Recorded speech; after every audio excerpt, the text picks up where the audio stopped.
Avant Birkat Hamazon, particulièrement Shabbat, Yom Tov et les jours qu'on fait Petach Hanunim, on récite Shir HaMa'alot, le 126e psaume de Tehillim, où David HaMelech dit les paroles suivantes. Shir HaMa'alot, cantique des degrés, faisant allusion au degré du Beth Amikdash, les 15 marches. Beshuv Hashem et Shivat Tzion, quand l'Éternel ramena les captifs de Tzion, Hayinu kocholmim, nous étions comme des gens qui rêvent.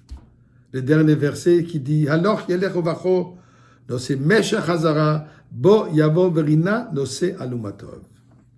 Mais il revient avec des transports de joie pliant sous le poids de ses gerbes. Rêve et gerbe.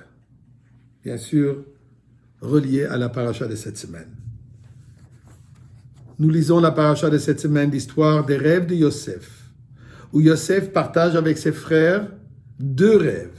Le premier qui dit « Vehine anachnu malmim alumim » nous composions des gerbes dans le champ.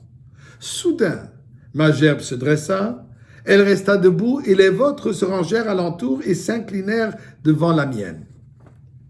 Deuxième rêve, où il dit « J'ai vu le soleil, la lune et 11 étoiles se prosterner devant moi. Soleil, lune, son père, sa mère et ses 11 frères. » Bien sûr que, comme nous savons, que ceci a causé une haine entre lui et ses frères. Ce qui lui a amené à être envoyé en Égypte, esclave, prisonnier, et ensuite vice-roi, qui ensuite a sauvé tout le futur d'Am Israël. L'exil égyptien et ensuite la rédemption. On trouve aussi le rêve de Pharaon dans cette paracha. Plutôt, je m'excuse, dans la paracha de la semaine prochaine, au début. Pharaon qui voit 7 vaches belles et grasses. Ensuite, il voit des vaches maigres qui dévorent des vaches grasses. Ensuite, il voit 7 épis pleins et beaux, et suite autre, des épis maigres qui engloutirent les 7 épis grenus et pleins. Un rêve, c'est quoi? Un rêve est un état d'esprit où il n'y a pas de pensée ordonnée. Un endroit où des forces opposées peuvent coexister et où l'on peut rapidement se déplacer entre des extrêmes opposés. Un instant, le revers est en grave danger, un instant plus tard, il est sain et sauf. Ceci représente notre état du galout. Le monde dans lequel nous vivons est un monde de fragmentation. En une seule journée, nous éprouvons des sentiments opposés, des hauts et des bas. Des moments, nous sommes attirés vers les vérités divines et des moments, nous sommes attirés aux joies des vivres matériels. Yaakov aussi, il a rêvé en voyant les anges qui montent. L'exil donc est comparé à un rêve. Tout ce que nous vivons maintenant, c'est un rêve où nous avons des fragmentations. On est tiré des 2 côtés. Mais à savoir que ce rêve a des réalités. Qu'est-ce que nous voyons dans le rêve? Tel que Yosef, qu'est-ce qu'il a vu? Ils étaient en train d'élaborer les champs. Travailler ce monde matériel.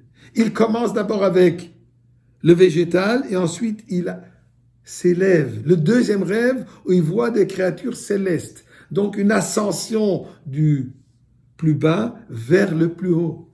Et il fait des efforts pour. Tandis que Pharaon, nous voyons l'inverse. Son premier rêve est avec des vaches, donc l'animal, mais ensuite il se baisse à un niveau plus bas, il descend de niveau, et là il rêve du végétal. Et effectivement, la vie de Pharaon, elle a l'air facile. Effectivement, les vaches sont là, il n'avait pas besoin de travailler pour, mais il va en s'abaissant. Tandis que Yosef, Am Israël, Bnei Israël, notre mission est telle que Yaakov a vu dans son rêve, c'est l'ascension. On travaille avec le bas, on travaille avec le matériel, on le transforme et on s'élève de niveau en niveau. C'est ça ce que nous disons avant Birkat Amazon, que nous réalisons que tout ce que nous vivons maintenant, ce n'est qu'un rêve. Qu'est-ce que dire un rêve? C'est l'aspect du rêve. Mais on n'arrête pas de rêver pour la grande finale. Et cette grande finale, c'est quoi? Comme il dit, on viendra avec la joie, avec tous ces efforts que nous avons faits, avec tous ces gerbes. On amène tout ça vers où? Vers le réveil. Le réveil qui est Azim Ales Rokpino. Alors, Oz, chiffre 8, l'infini, le temps de la Goula. Et c'est ça ce que nous vivons aujourd'hui. C'est un moment dur, c'est un moment de travail, un moment de défi, mais tout cela nous mène pour sortir de ce rêve, disons cauchemar, pour arriver à la Goula qui s'avère Bezrat Hashem aujourd'hui même. Et ce Hanouka, nous allons fêter dans le Beth Amikdash.